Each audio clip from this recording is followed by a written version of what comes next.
All right, I think we'll go ahead and get started. Good afternoon, everybody, and welcome. Today is May 16th, 2025. We're on record from 1 to 2 p.m. It's now 1 o'clock. We're here to discuss AO 2025-30, an ordinance of the Anchorage Assembly amending the definition of trust manager in Anchorage Municipal Code 6.50.060. We'll start with introductions. Zach Johnson. Yara Silvers, Erin Baldwin Day. Anna Brawley. Christopher Constant. Keith McCormick. On the phone, we have Mr. Myers. Yes, thank you, sir. Thank you. Anyone else on the phone? Okay, with us we have Mr. Slivka, and next to him, Jeff Sins. Welcome. We'll go ahead and let you get started. Okay, thank you, and thank you for the opportunity to talk about this. You have sent us a number of questions which we will address since there are many members that may not be familiar with the history of the trust. So we'll talk about the history, what its mission is, how the dividend process works. And so with that, we sent a presentation, and so I'm going to walk through it. First and foremost, what drives us is the charter. And the charter very specifically says the municipality, and this was back in 1999, had a number of utilities. And at the time they sold their telephone utility, realized $100 million. And so the charter says, you sell a utility, pay off the debt, the money goes into this endowment. This endowment, the purpose of this is to be an endowment in perpetuity, so forever, and to provide a dividend to support the municipality. And generally that dividend is to reduce other taxes, specifically property taxes. Everything that the trust board does is driven by charter and the relevant sections of code. If it wants to be changed, the voters get to change it. But we, in pursuing the policies, are driven specifically both by charter and by code. So that's the history of how it got started. That was in 1999. Again, the mission and a balanced investment approach. When I say in perpetuity, we're preserving the purchasing power over time, maximizing the rate of return within prudent levels of risk. So the dividend, again, the dividend is a maximum of 5% in charter. The code has been modified over the years, so we currently are paying out 4%. And again, to reduce property taxes. This gets calculated on a rolling average and then gets communicated to the municipality, which pushes it through the budget. And of course, if you have any questions as I go along, please ask. Okay, go ahead, Anna. I do have one just to make sure. So when it says reduce property taxes, basically that is code for or analogous to under the cap general government only. Is that right? I believe so, yes. Okay, because I know we've started talking about what the tax cap is and all of that. So this is within the cap. Yes. Okay, thanks. Erin? Yeah, what's that? How many years is averaged for the? So just calculation? to provide some history, it used to be a 5-year average. And then what happened in 2020 when we sold ML&P, we went from 160 million to 380 million. If we had just averaged it, it would have taken over 5 years. It would have taken forever for that impact to be fully felt. So starting in 2021 forward, we started using the current amount. And so in 2021, it was 2 quarters. And then the next year it was 6 quarters. And the next year, 10 quarters. I think we're up to 18 now. Next year it'll be 20. And then after that, it's going to be 20. The whole purpose of that is to make sure that the municipality wasn't, and the voters weren't harmed by the loss of possible income that they would otherwise achieve. Yara? Is this being managed in such a way, or is it envisioned that it's managed in such a way that 380 million grows? Yes. So the idea of in perpetuity over time. It has, for lack of a better word, a standard institutional asset allocation to equities and fixed income. As of March, it was about 435 million. I mean, really, to answer that, we can go to the tail end. Over the history of it, you can see 100 million went in from the ATU sale in 1999. 232 went in with the ML&P sale. That was in 20 and 21.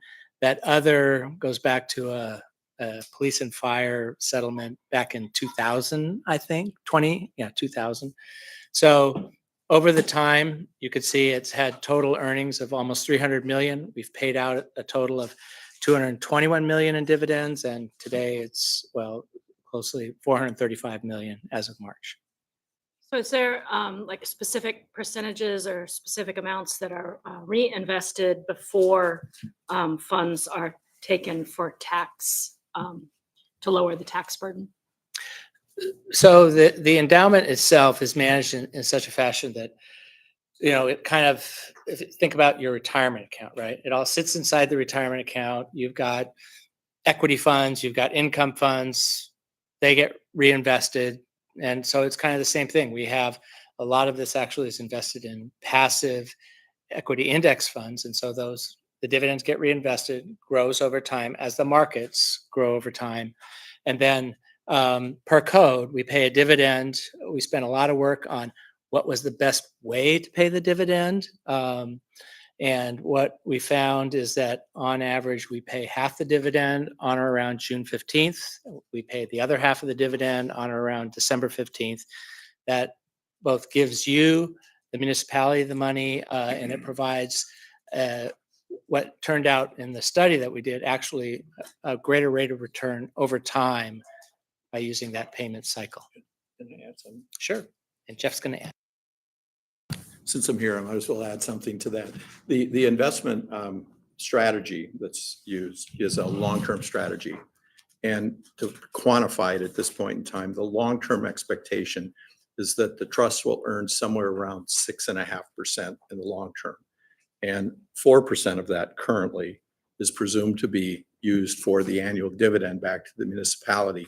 The other 2.5% is retained by the trust to, I think the term that we hear with the permanent fund all the time is to inflation-proof the trust each year so that it grows in real terms consistent with what is the presumed rate of inflation over time. So, and as Alex mentioned, it's per the charter, it's supposed to exist. It's an endowment that's supposed to exist in perpetuity. So the expectation is that it has to grow consistent with the expected rate of inflation over its long-term life.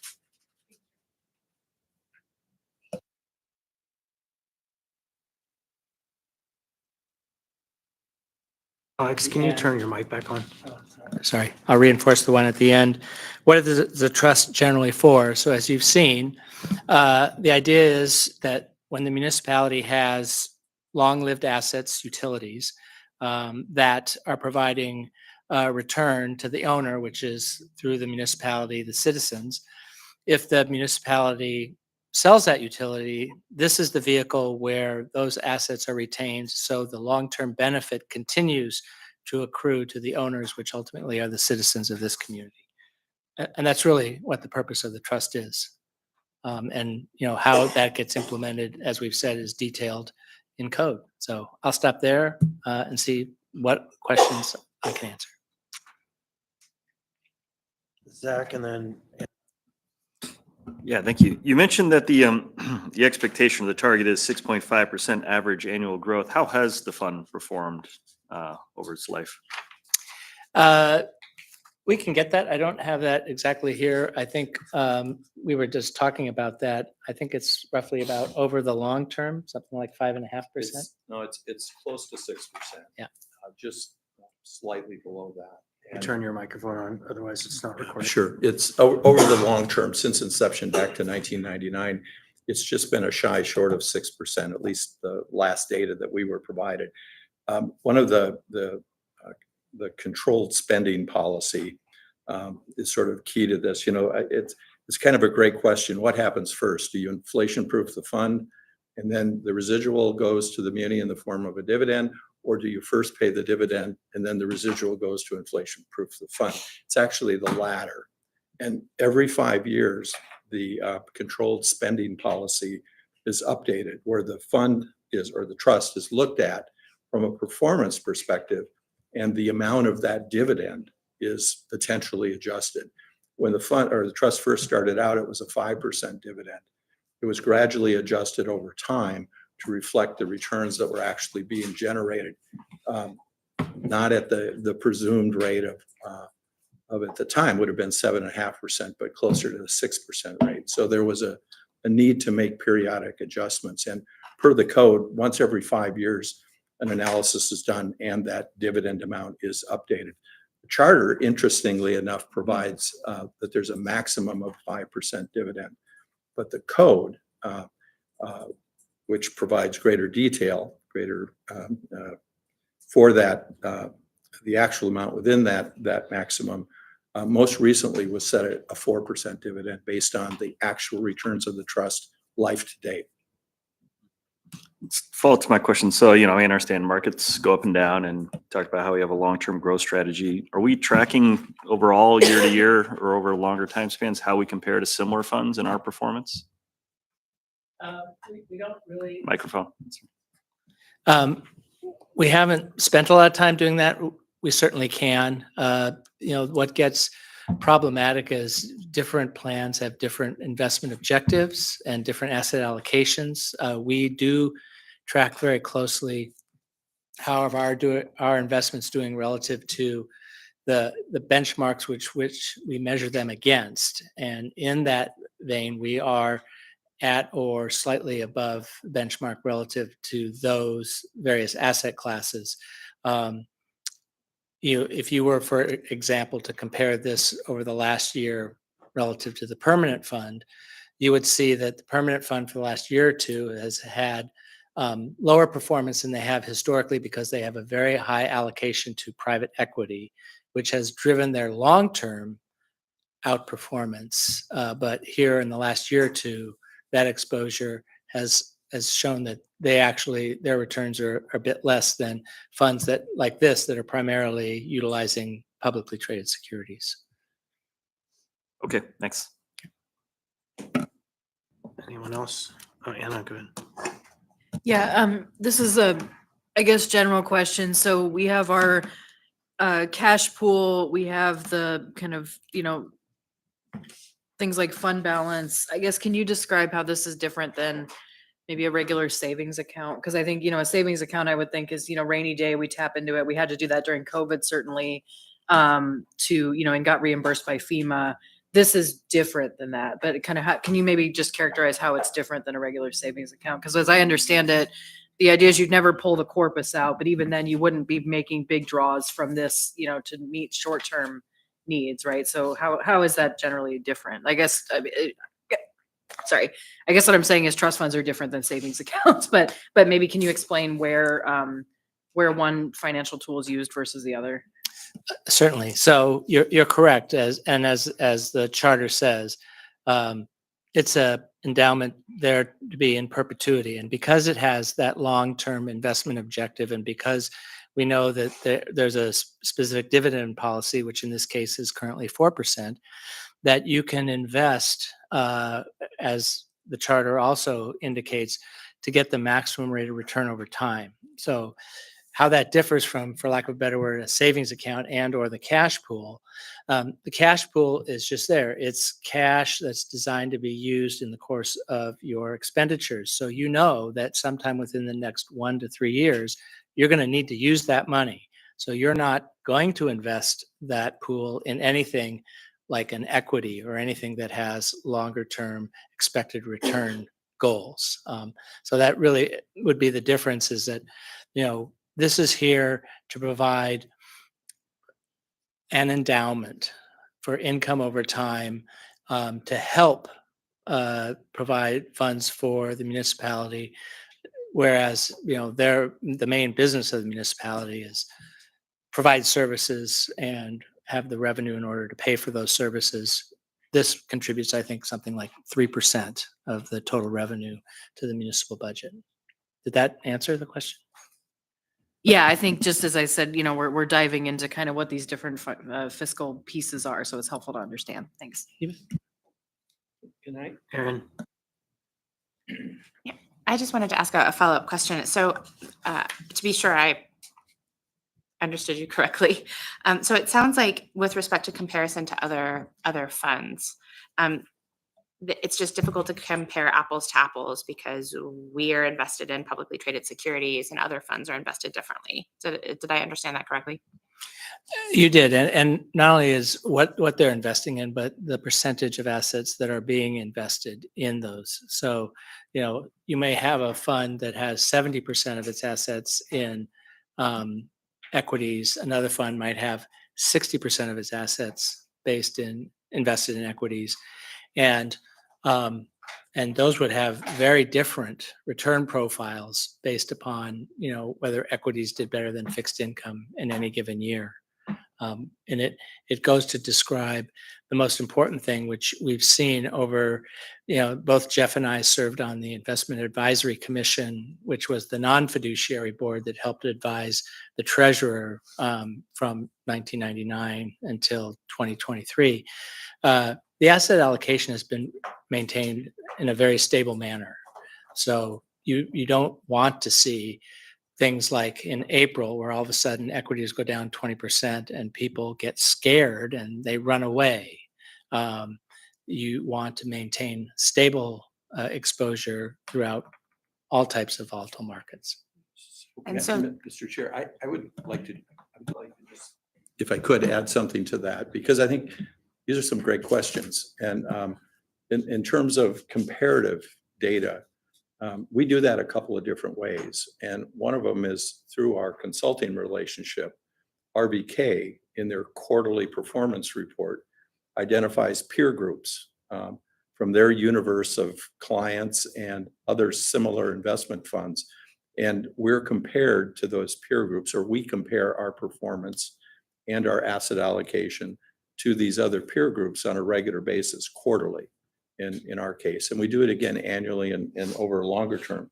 And then separate from that, and what is maybe more relevant to some people, because we're a relatively new board, we've been in existence now for just over a year and a half. Last year, 2023, we asked the consultant to also provide some data on how other local funds had performed, specifically the permanent fund and other municipal funds, the Anchorage Regional Landfill Post-Closure Fund, but other funds that have complex diversified asset allocations that are more relevant from a comparative purposes. And part of our job, part of our role, is to compare how we're doing against all of these other entities and understand what the similarities and differences are, and always seek to do as well as we possibly can. A follow-up question to that is RBK. What is that acronym? We have there's a three-part structure to how this trust is managed, and that is kind of highlighted here, in that you've got a fiduciary, which used to be a sole fiduciary in the form of the treasurer. Now it's a fiduciary board. You have an internal person, trust manager, and then you have an independent investment consultant. And their job really is to provide, measurement. So they're independent of us as a board. So they're providing you functionally as the owner with an independent review and calculation of, yes, these were the returns. They are also, as Jeff said, providing a lot of industry and investment related advice in terms of what assets make sense, what asset allocation would work best. So RBK is an acronym for the firm that we use. I forget what there were three people way back when. And so it was something Kuhn was the last name. Okay. So this is the name of the consultant, Right. the consulting firm. Okay. So like Mercer is a Thank you. consultant. Sorry about Russell is a consultant, Callan is a consultant, yes. Yeah, there's lots of acronyms get Yes, together I- thrown around in this room, and I feel like I'm always trying to play catch up. So thank you. All right, Yarrow. Yeah, so I have two more questions. First question is, did we completely replace any funds that were taken out during COVID with our FEMA reimbursements? So this MOA trust fund was not impacted, it was added to when we sold ML&P, but the MOA trust does not in any way interact with the municipality's finances other than in the payment of a dividend, Okay. right? So what you're referring to is, yes, there was quite a complex, what was the fund balance? How much did we have to spend down the fund balance? How much got paid by the feds? And we would make Alden answer those questions. So there's one factor that is outside of what he just said, and that would be unless voters approve the use of funds outside of the trust. And so that was in a previous slide. So it only intersects insofar as there is a dividend unless there is voter action. Okay, And so no funds were pulled out of the, I guess I kind of got that wrong then. And then I guess my second question was, would there be any utility in a policy change or a code change that would pay the fund first? Or do you think that the 5-year review is sufficient to safeguard the fund? When you say pay the fund first, I think what you're saying is, would there? To inflation proof it before the dividend. Paying is the paid. dividend. Yeah, Again, that would be a choice of the assembly in terms of the code and how they wanted to write the code. You would most likely. I just have to add something to that too. Again, the investment strategy and the dividend strategy is a long-term strategy. And the markets are expected to perform in a reasonably consistent fashion long-term. Short-term, there's always going to be volatility. There's going to be good years and bad years. And one of the fundamentals of the investment strategy and the dividend strategy is that is to avoid allowing short-term volatility to drive the annual dividend. So in other words, the municipality can rely on a predictable, stable return coming from the trust, in this case, or most recently, 4%, as opposed to saying the first objective would be to inflation proof and then use any residual for dividends. The dividend could potentially go up, down, go to zero from year to year, and that would create a budgetary and financial management challenge or Right. problem for the municipality. And the strategy, both in terms of investment and in terms of dividend, is by design expected and designed to avoid that situation. okay, all right. All right, Ms. Brawley, and then Mr. Gates. Yeah, and just to briefly respond about the FEMA, so that did not come out of this, but I think it's 99.9 something percent of the money was put back. We did get full reimbursement. The only piece that wasn't reimbursed was essentially staff time that was not classified correctly at the time. But that's like something like 1.2, or I don't know, I'm looking at all then. It's a little above $1 million that we'll have to eat that cost, but it's essentially employees that we already have. So, so yeah, essentially we've been made whole, but that's totally separate from this fund. So I think that we've spent almost half of our time. Do you have more slides? So we haven't begun the conversation yet about what we're here to talk about. So we got a briefing on the history and background of the trust, but now there is a proposal before us to do a thing. I'm curious, where is the CFO?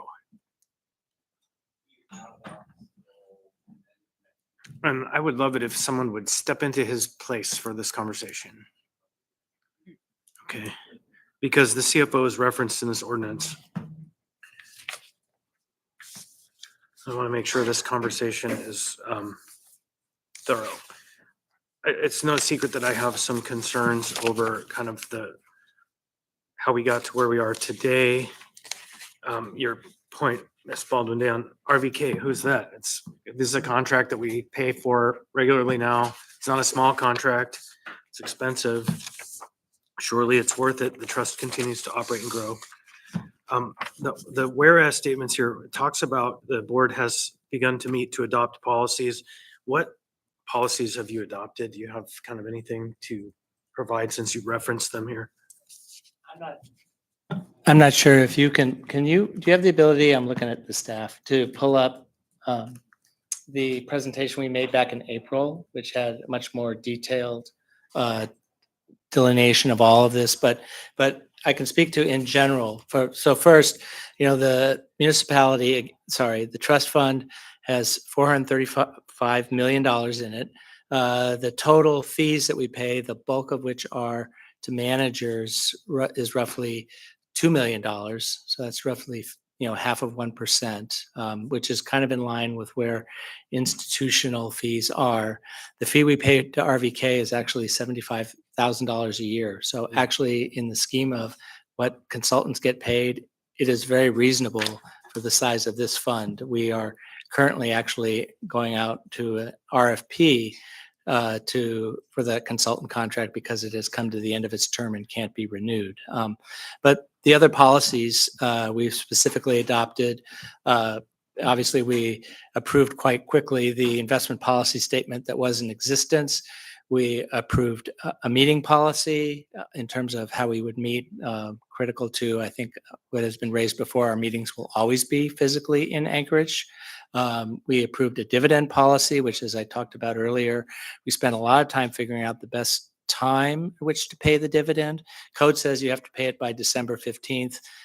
We determined that, and historically, it had been paid in pieces over the years. When the treasurer was the sole fiduciary, functionally it got paid 3 times over the course of the year, but we decided it made some sense to try and set it in a policy. And so that is the dividend policy. We obviously have an ethics policy. And I think I'll stop there because we basically have adopted all the policies we need to operate as a trust board. All right. Good Right, enough. I forgot that at the first. You did? Yeah. Oh, cool. So now it states here that in December 2023, the former CFO, which was that? Who was that? That would have been Alden. Alden, okay. Initiated discussions with the board regarding alternative ways to staff the role of trust manager. What were some of the alternative ways to staff the trust manager that were contemplated? Well, the one alternative, it's either a municipal employee or, if a municipal employee is not available or not provided, the trust has the power within code as currently framed to hire somebody.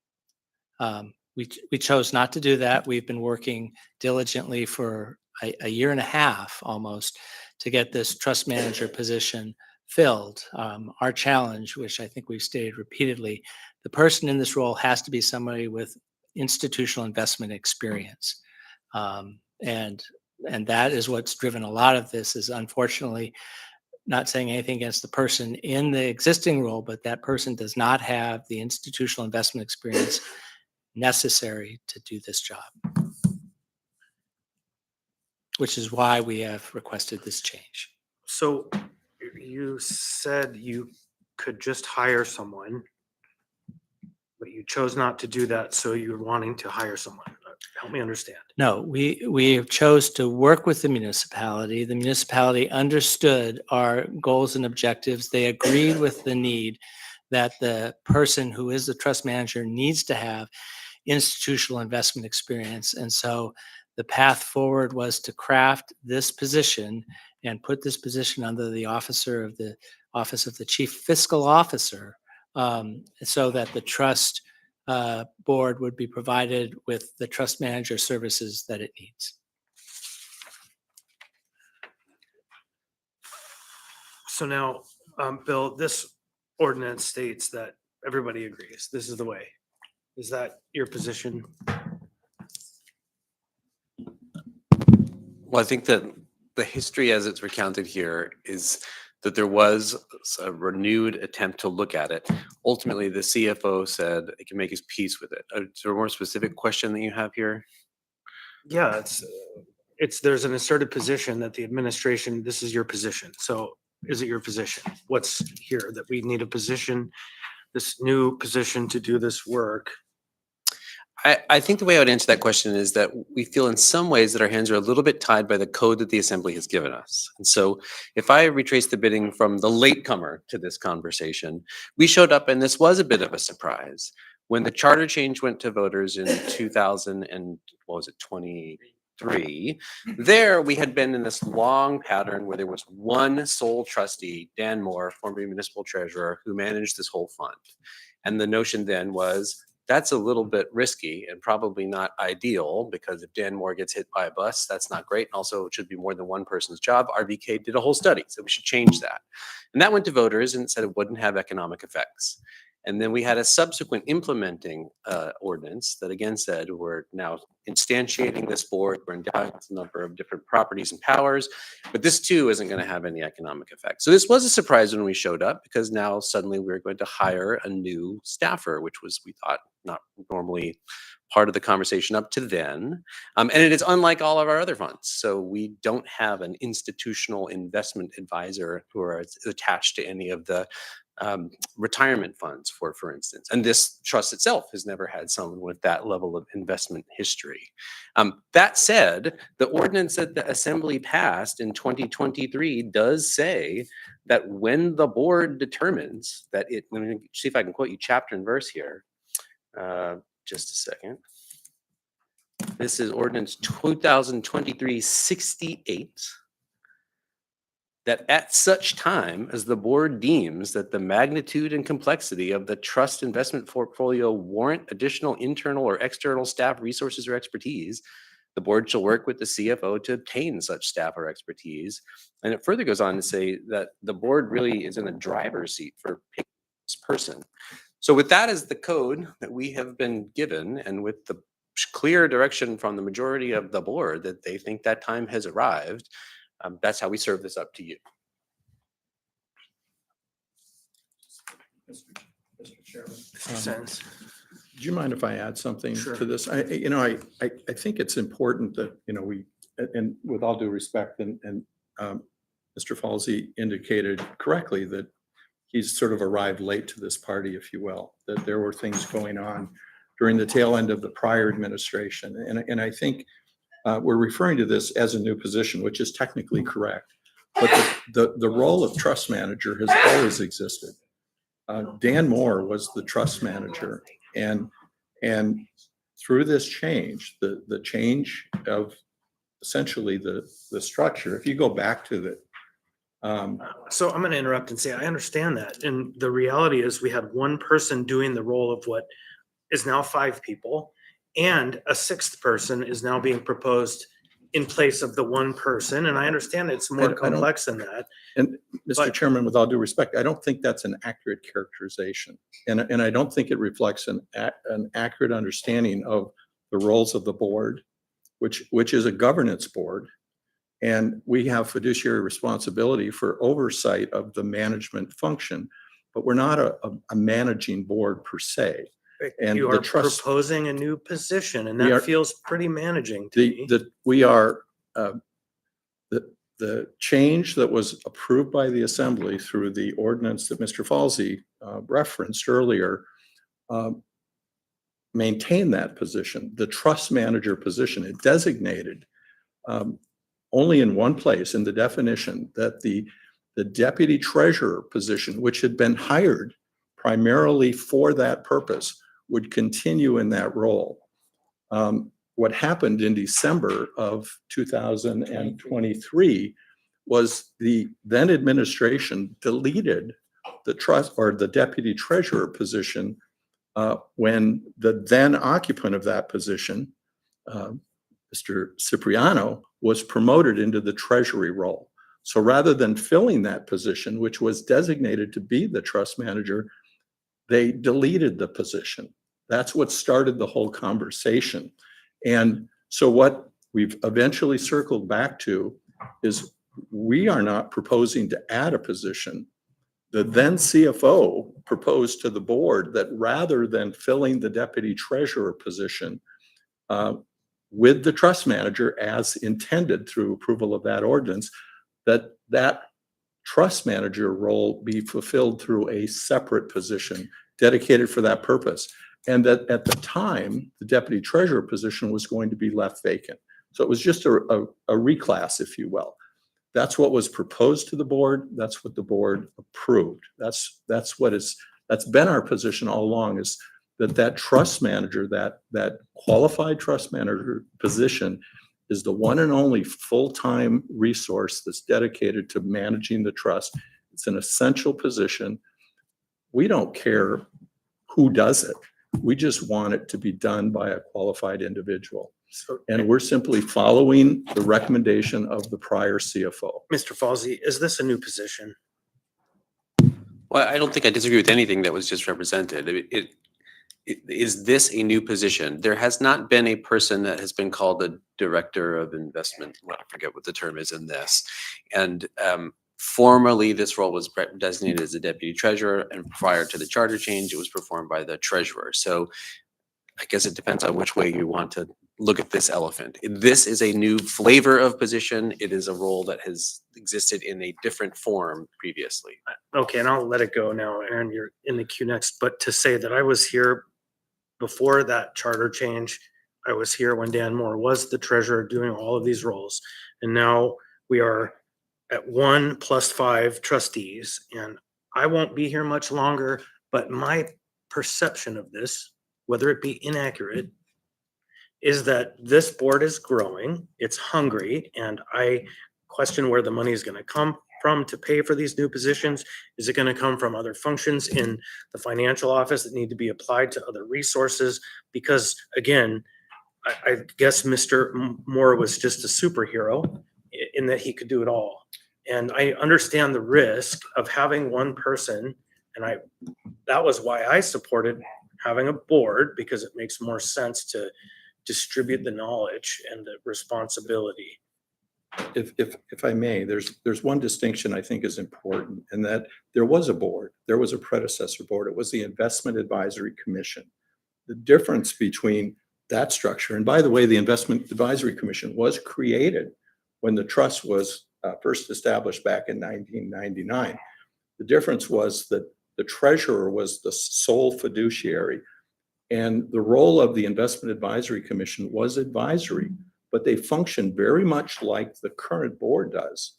The current board has assumed that fiduciary responsibility and fiduciary authority, where prior to that, the treasurer not only served as the trust manager, but also as the sole fiduciary, the decision maker. But the board that you're referring to as 5 additional people really just replaces what used to be the Investment Advisory Commission, and I think was 7 people, if I'm not mistaken. And so there's very similar a similar role that exists today, and so it's not like a board came out of nowhere. It was just really a change in the title of the board and a change in the authority that the board has. Their function is very similar. That's growing and good, and maybe not so good in my opinion. Aaron. I'm going to ask your forgiveness as a newbie. I want to be sure that I'm mapping this correctly. The Board of Trustees, is this a volunteer board or a paid board? So it's an appointed board. It is one of the few boards that actually, when the code was adopted, they actually put a payment of fee per meeting in there. We have discussed many a time the elimination of that fee. And we would be totally happy with that being done. I guess what I want to dispute, there was a characterization, I'm sorry, Mr. Chair, made that this board is hungry. And I would dispute that this board has a fiduciary duty to the trust, to the code, to the citizens. We are not trying to spend a dime more than we are already spending. And this change actually doesn't impact the amount of fee that the trust pays.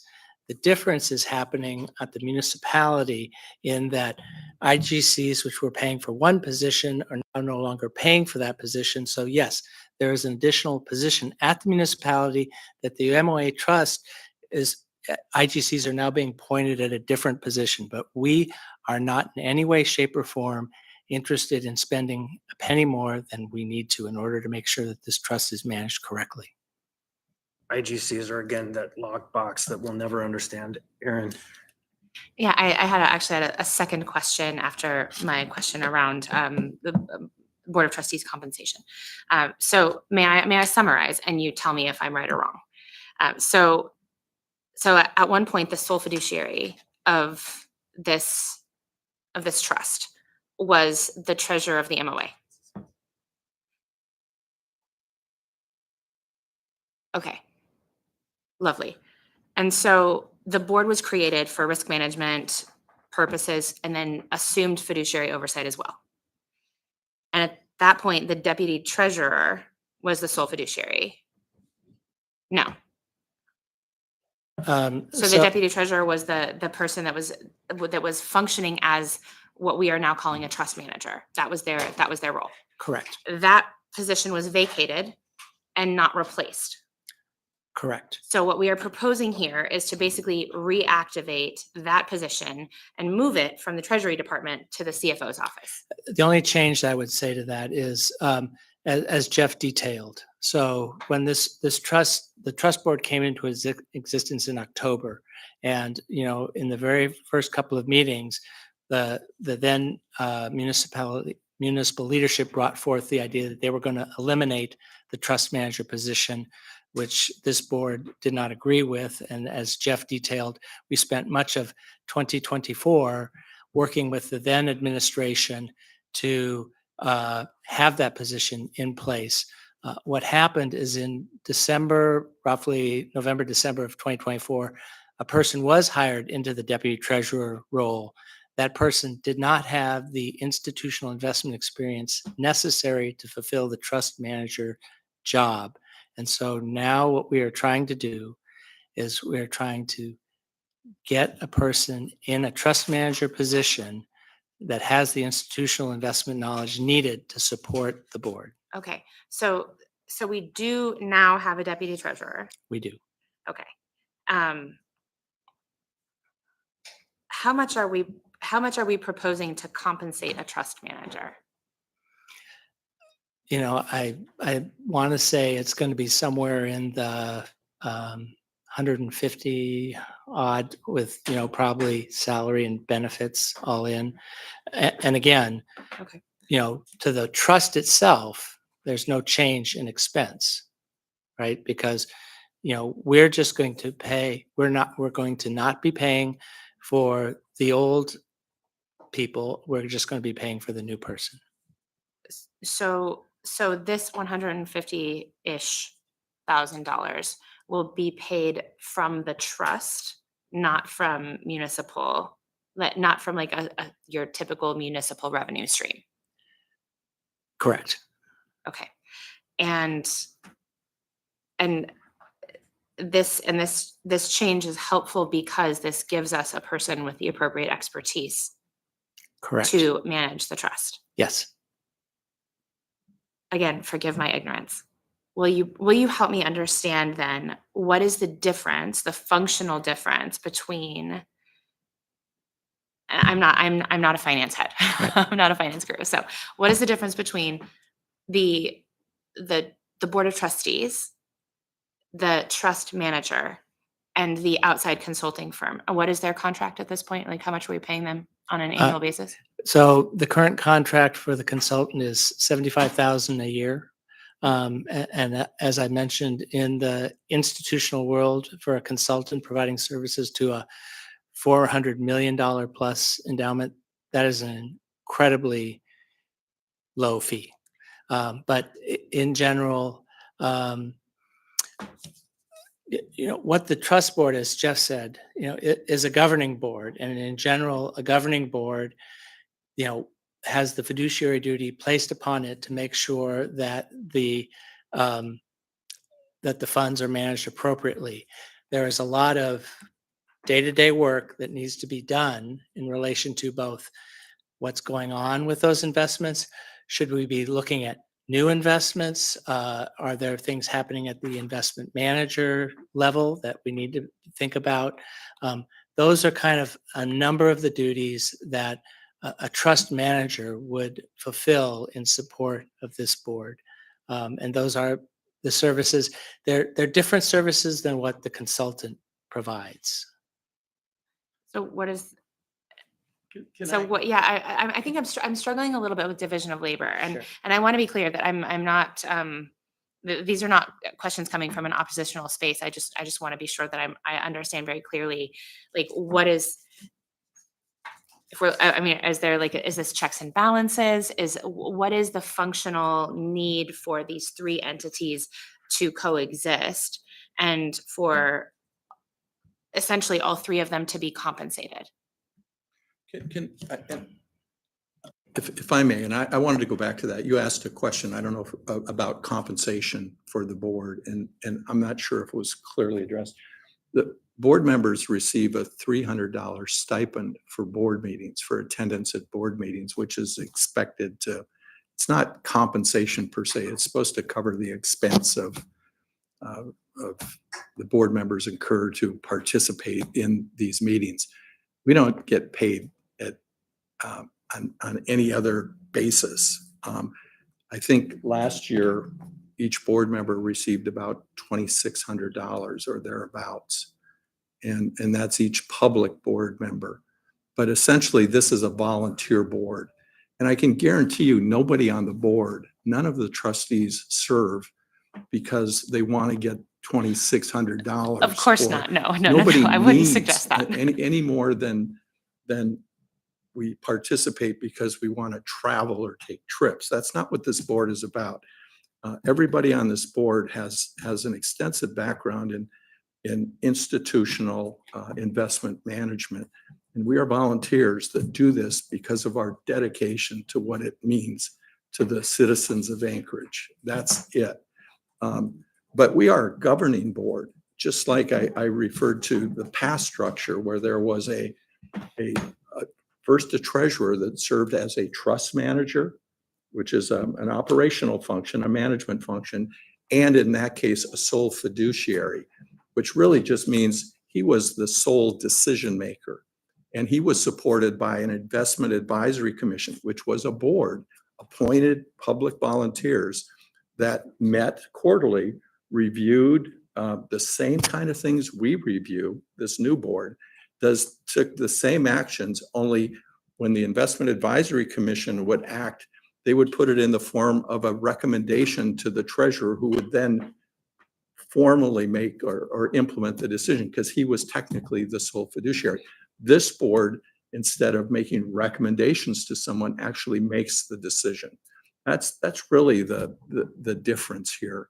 And the one other thing that's worth pointing out is that prior to this change that occurred in 2023, the deputy treasurer position was added to the staffing of the Treasury division to support the treasurer, recognizing that the job had just become too big.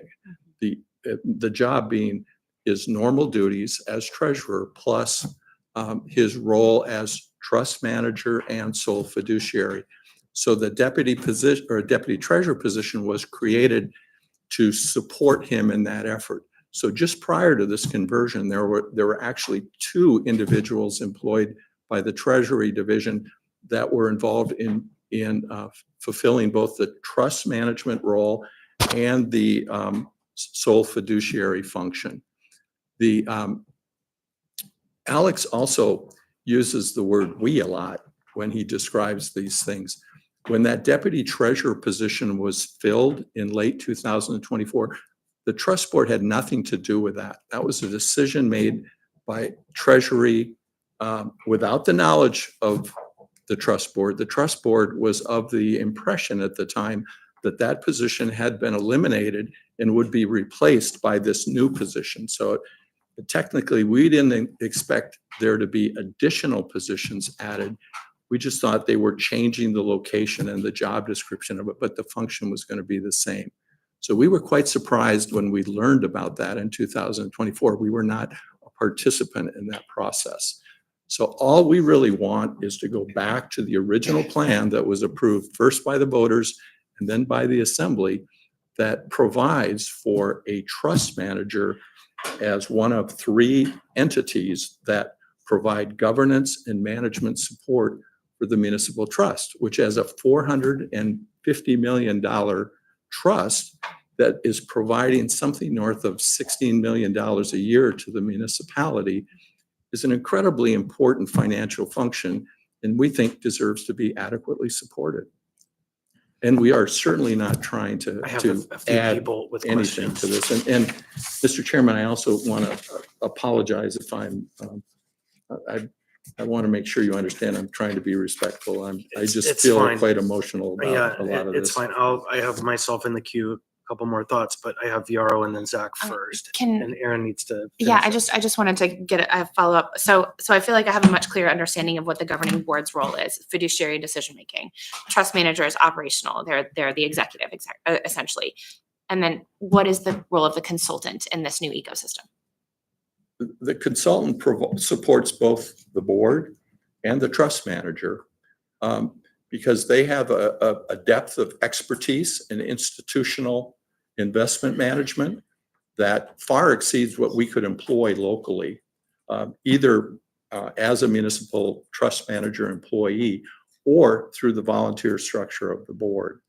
And so they have a depth of expertise. They also provide advice to the board about how to structure the asset allocation, how best to meet, what sort of investment program best meets the long-term objectives of the trust, the needs of the municipality. They also do quarterly performance reporting where they monitor the performance of our investments against the market and benchmark it against other peer type organizations, similar organizations, so that we can make adjustments to how we do things to make sure that we maximize the returns and results of this process. And I would add that every single pool of money that the municipality has employs a consultant. The pooled fund has a consultant. The ARL fund has a consultant. I sit on the pre-funding board. They have a consultant. Every institutional pool of asset uses an external consultant, as you said, as a check and balance. That's one of the roles they do provide. Do we have a job operation or a job description for the trust manager? I believe one has been drafted for the position. I don't have it, but I believe it exists. Thank you. Viaro. When the previous administration removed the deputy treasurer position that was functionally filling the role that you're trying to add back now, do you believe that there were negative impacts on the trust returns due to that action? It's hard to know. What no action was taken, no services were provided. I would say that the one negative impact, as Jeff mentioned, we had almost 10 meetings last year when we're supposed to have 4. And 5 of those extra meetings were all about this one issue. And so there was that, albeit very minor in the scheme of things. But the major issue is that there was not a person being paid to provide the support that the trust and the trust board deserved. Zach. So I would note, I just went back through the portal and the annual contract now with RBK is up to 107,000 annually, not 72. At least that's what our documents show under the renewal at a total of about $455,000. So it's not an insubstantial amount of money, but I understand for value on a marketplace, it's probably a good deal. Otherwise, it probably wouldn't have made it through, but it is not an insubstantial amount. Mr. Falsey, are we letting go half a person or a person? Because as the trust managers have said, they're not increasing anything. They're just changing it. They want their own. But what we have right now is someone in that position. And so what happens internally to that position?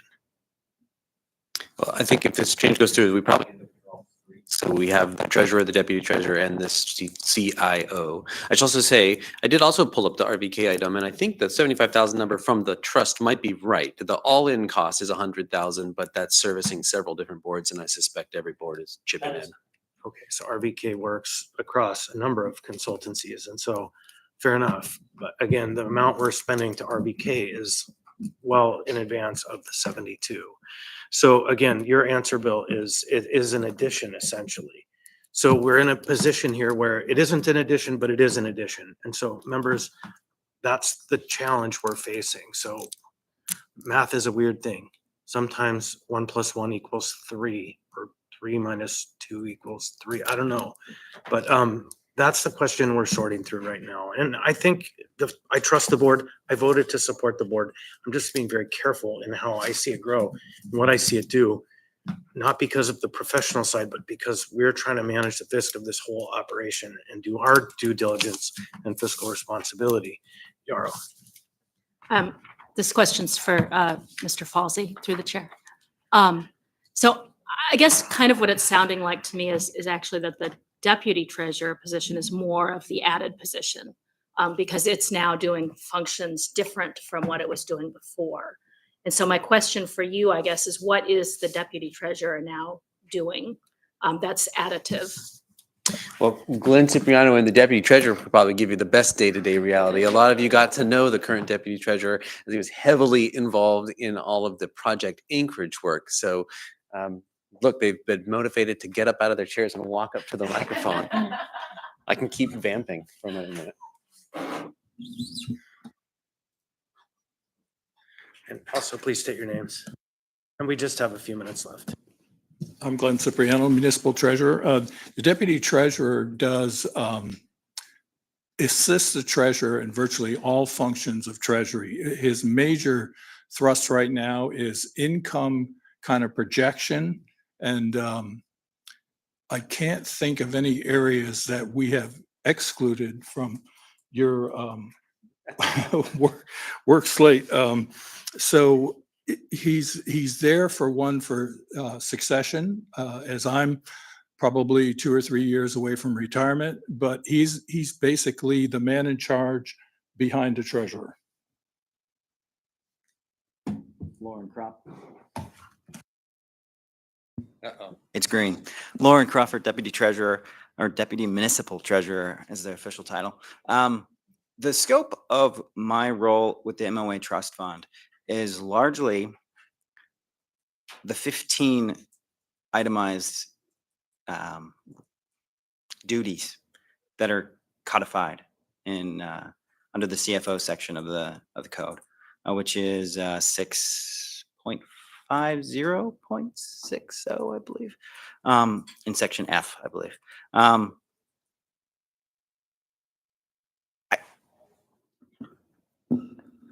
I would say that, yes, while my duties as deputy treasurer have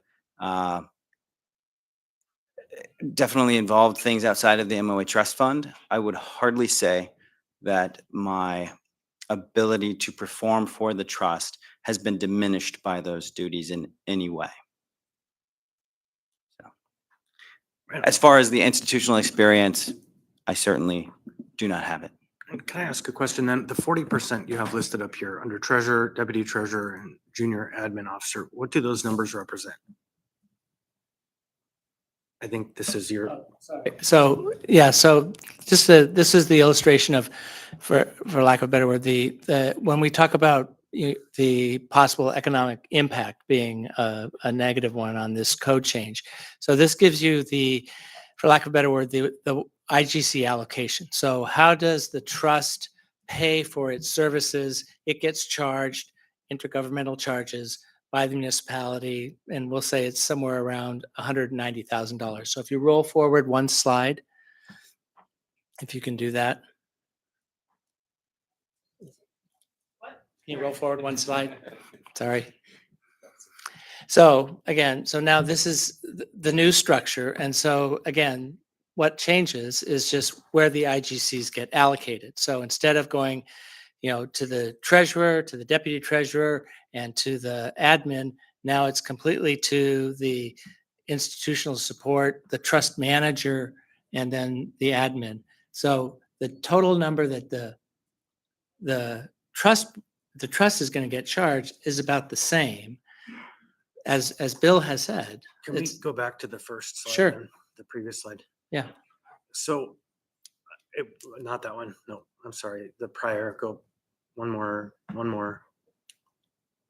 Jamie, one more. That one. So it was asserted that we had two people doing the work and now it's one. But really, Dan Moore had a job, right? He had a job plus this. This was part of his job, but he had many other duties other than trust manager. And the same is true for the current deputy treasurer. They aren't 100% dedicated to this work. And so there is an argument to be made that that's what you're aiming for. A person in the bureaucracy who's 100% focused on your business. If I may, this, and you can see the deputy treasurer is there 40%, the municipal treasurer is there 40%. Then there's a junior administrative officer, which is also in treasury, which is 40%. That's what existed before 2023. The next slide that we showed or was shown, this is what the assembly approved in 2023. This is not what is before you today. This assigns 100% to the role of deputy treasurer as the trust manager. This is what the assembly approved. This is what we were attempting, or what we expected was going to be implemented. If you can go forward one more, this is what will be in effect if you approve this ordinance. It looks very similar to the last slide. The difference is where you see trust manager on the middle left-hand box, instead of deputy treasurer, it now says director of investment ops. It's essentially the same from the trust perspective. What's happening with the deputy treasurer is not our thing, frankly. Again, that's a fair position for trustees to say, but our job is actually to see both sides of the balance sheet. And so that's our job, and that's what I have to evaluate when I come to my decision-making on whether this makes sense or not. And so, as you can see, I do have feelings about this. I have thought about it a lot, and I'm not opposed to it. I don't know that I'm supportive of it. I still have to chew on the staffing piece of it. What does that mean? And so here we are growing the municipality. So, Aaron? For those of us who might have further questions, seeing as we are past time for the end of this work session, what would be your preferred means of fielding those questions? So you can send them to me, and we will definitely be at the assembly meeting on Tuesday. But between now and then, if you have additional questions, I'm happy to field them. And I can give you my email. It is aslivka.rotary@gmail.com. And the reason I'm sitting here at the table is Alex is the chair, I'm the vice chair. We are both past CFOs of the municipality. We've been involved in this for a long, long time. My employment originally with the municipality goes back to the 80s. So we've got extensive knowledge about all of this and have been heavily involved in trying to explain to the assembly what frankly wasn't our idea in the first place, and something we thought is a relatively straightforward matter of just simply reassigning a function within the administration. Nothing up our sleeves. There's no more to it than that from our perspective. And Mr. Chair, we have a fiduciary responsibility that's defined in the charter and the code that, like you, we have to pursue. And we're tasked with the responsibility for ensuring that the trust is adequately managed. It's way too important to the municipality for us not to do that. And we're on the same team. We should be on the same page with this. And if there's a secondary issue that involves treasury staffing, we encourage you to address that, but not at the expense of the trust. All right. Any members? With that, then we'll go ahead and be adjourned. We convene with this question back on Tuesday.